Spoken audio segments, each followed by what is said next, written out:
Bonjour, mon chéri Faeries. I am Femme Petal, and I am here to take you away from the human world, which is just full of problems that we have to figure out a way to solve, because otherwise, what's the point? And into a fairy realm. Yep, that's right. I'm going to talk about fairies. Hi. Can I have the job that talks about fairies? Awesome, thank you. You're hired, ding, ding, ding, Femme Petal. I am here to teach you about fairies. This is going to be so much fun. Okay, we're on this channel. We look into the stories, the folklore, the mythology of fairies, where they came from, how old they are, and then we'll get into the fun magic that they have and the different shapes that they are. The appearance, the temperament, all of it. There's so many different fairies. They exist all over the world in every single different shape. Every language, every culture has a version of a magical something. We get into what they are, who talked about them first, how they morphed throughout our pop culture, into our media, and they still exist now. We're gonna look at all of that, okay?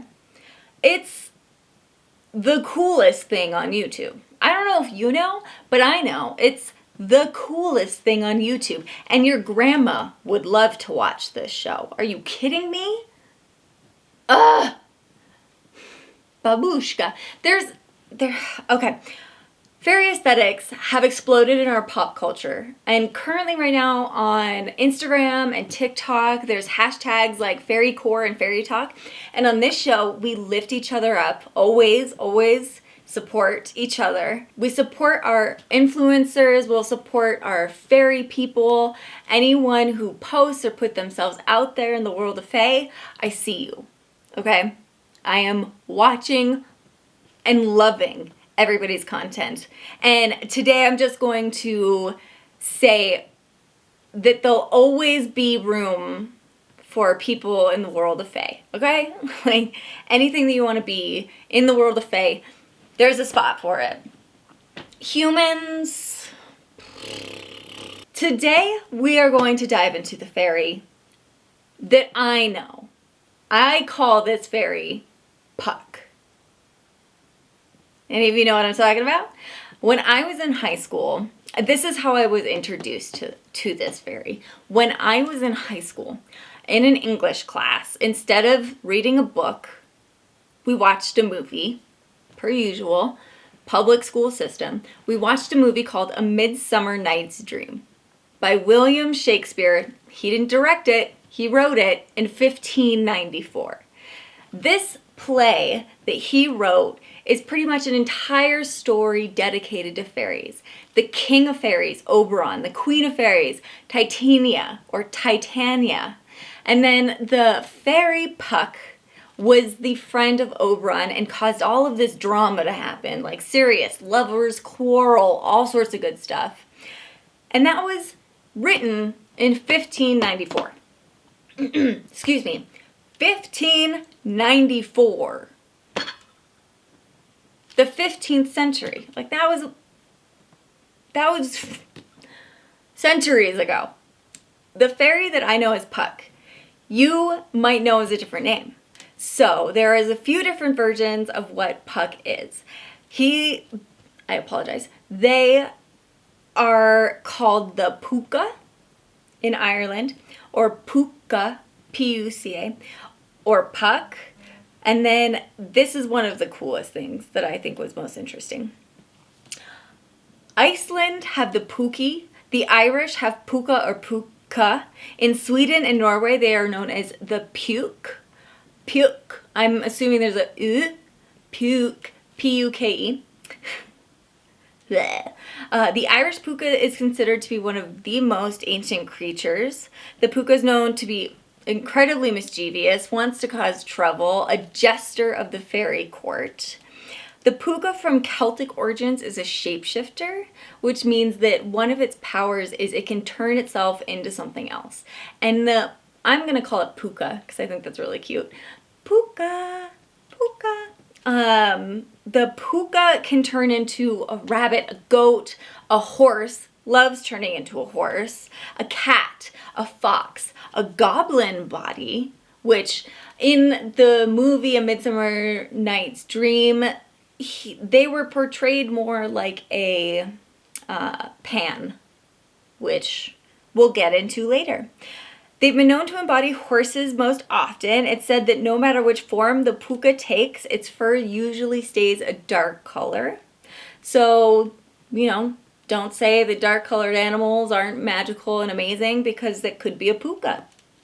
It can speak to humans when it's in animal form. So if a dark feathered goose comes up to you and starts giving you life advice, it's probably a Puka. And you should watch your back, because you never know. You never know. Just be nice. Always. Be nice, because it could be a fairy. What about that? Good idea. Okay, and it's been known to offer rides to humans in its horse form, and it loves to give rides. It's actually pretty nice about that. Sometimes it transforms into a human form, but it usually brings the ears of the animal it most familiarizes itself with. So it'll be like a person with bunny ears, which I see all over the internet. So I'm not going to say that they don't exist, because they do. Those fairy people could be Pukas. I've seen them all over TikTok, right? Right? Okay, I'm going to call them fairies, not furries. Sometimes the Puka likes to turn into an animal, a horse. And then the mischievous stories that are connected to it that I got from an amazing website, emeraldisle.ie. Emeraldisle.ie. Great website. I will always have resources in the little word thing underneath the video. So don't worry about that. If you want to know where I got my information from or what I researched, I'll be putting it there, because I don't want you to think that I'm not looking deeply into these topics, deeply into these creatures, these beings, these fairies, because I am, because I love them, and the history attached is really cool. Okay, anywho, when it turns into the horse's form, there's actually a way to hurt it. Even though they're not really necessarily good or bad, you can hurt a Puka by wearing silver. Kind of similar to a werewolf, right? Stories tell of people trying to ride the horse shape with silver spurs and getting bucked off, and they don't get the ride because they tried to hurt the Puka, which would be a darkly furred horse that might be able to talk to you. According to folklore, the only person to successfully ride a Puka was a man named Brian Boru, or the King of Ireland. Brian Boru got to ride the Puka because he had weaved a little strand of the Puka's horsehair into a bridle, according to Wikipedia. The wonderful site that helped me the most on finding information about the Puka is the emeraldisle.ie, which is an Irish website. Please, everyone go to the website. Please, it's amazing. It's got great stories. They also have a Patreon link in that website. So go there, and if you can, donate a few dollars to the Emerald Isle, because they sound awesome. All right, let's look at the habitat of a Puka, okay? They like countryside with kind of mountainous hills and mountains. The rural area of Ireland was a common place for Puka, so much that small mountainous lakes that are located in a few mountains are called Puka pools, or Palupachawa. Palapcha. Palupapka. I apologize for any time I do wrong pronunciations. I am an English-speaking person from the United States of America, which means I'm not the most educated, okay? Our education system is not the best in the world. So I apologize. Bear with me. Help me learn. I love learning. Palupapcha, which means Puka or demon hole. There's no evidence that says the Puka is good or bad. It doesn't have any mentions of good and evil, that it's on either side. Some sources say that they will warn you of danger, and others say that if you don't leave a portion of your harvest to them, it would spit on your fruit that was still growing. That would make it dangerous to eat, according to this story. In some regions, farmers even coin the portion of their harvest as Puca's share, which is so cool. They are said to take people on surprise rides in horse form, which I think is the funniest image in my head. Is they will try to lure you to ride them, and if you ride them drunk, they take you on a crazy ride. Like they buck and they move and they jump farther than every other horse. They jump higher than every other horse. They go faster than every other horse. And you just are like drunk on top of this horse, just holding on, trying to make it. And bam, right before dawn, the horse drops you and you're down in front of your house or whatever you told it to go, because it doesn't want to hurt you. It just wants to teach you a lesson. Don't get drunk out in public, I guess, is the lesson of the Puca. Hope it doesn't find me. I'm going to Vegas soon. All right, that is the temperament of the Puca. The book is out on whether you should fear or embrace them, okay? Because they might show up when you're going on a nice walk outside and literally they won't tell you that they're in horse form, and then they run up between your legs and just take you on a ride. That would scare the bejeezers out of me. If that happened to me, I would freak out and I would hold on and I would have a lot of fun because I would know it was a Puca. And now you know it's a Puca, so maybe don't be too scared about the random horse that comes behind you to say hi. Pop culture. The Puca, or Puck, or Puca, are ancient and will forever be a part of our culture. Their likeness has been featured in modern television shows like The Chilling Adventures of Sabrina, which I love to watch. And that show has, in its 3rd and 4th seasons, a character that goes by Robin Goodfellow, which is an alternate name for Puck. It was used... When was that used? The name Goodfellow was coined... I don't know where that was coined. I don't know. I'm probably going to have to look into that. There's also a fair held every year in honor of a goat. That is beautiful. Not a greatest of all time, a goat. Oh. Oh. So cute. It's called the Puck Fair, and it's at Keightley, Cherie, which states that their oldest festival is that festival for the Puck Fair in honor of the goat. It's their oldest festival where male goat is crowned king of Puck. And considering how the spirit could shapeshift, it definitely makes sense that they would crown a goat, because maybe they were actually crowning Puca and they knew it, and then now it's like this funny jest that, oh, it's a festival about a goat and a goat's a king, but no, maybe that was a long time ago a Puca that they were worshiping and they gave it a crown so it didn't give them surprise horse rides all the time.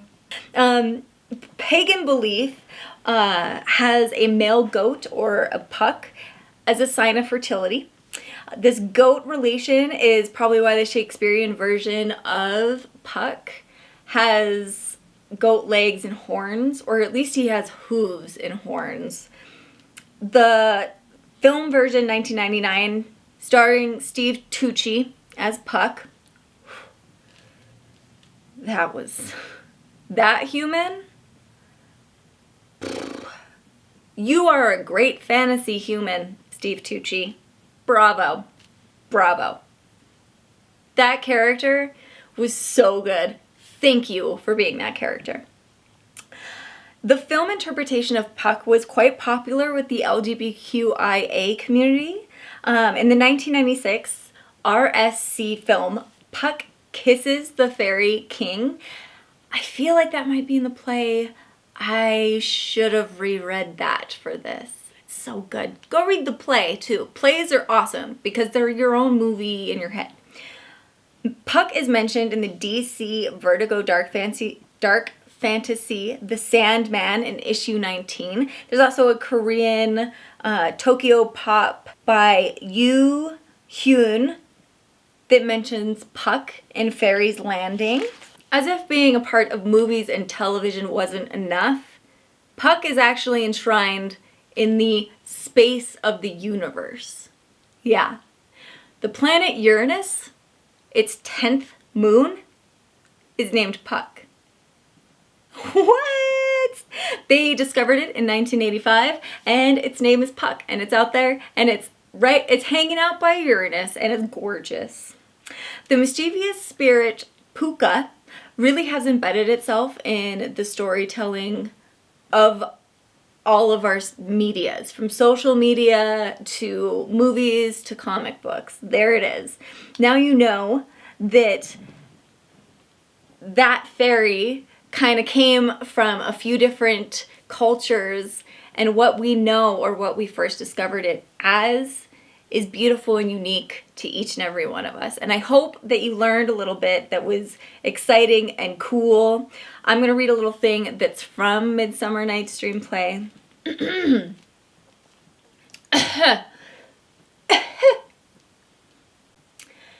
If we shadows have offended, think but this, and all is mended, that you have just slumbered here, while these visions did appear, that this weak and idle theme is no more yielding than a dream. Those are the words of Puck, wise, most wise of fairies. Been described as a hobgoblin, would think that Puck has been visually shown as a fawn. The body wasn't necessarily secure in what it likes to go back to most, like what shape it likes to be in. The horse is most likely going to be a Puca, okay?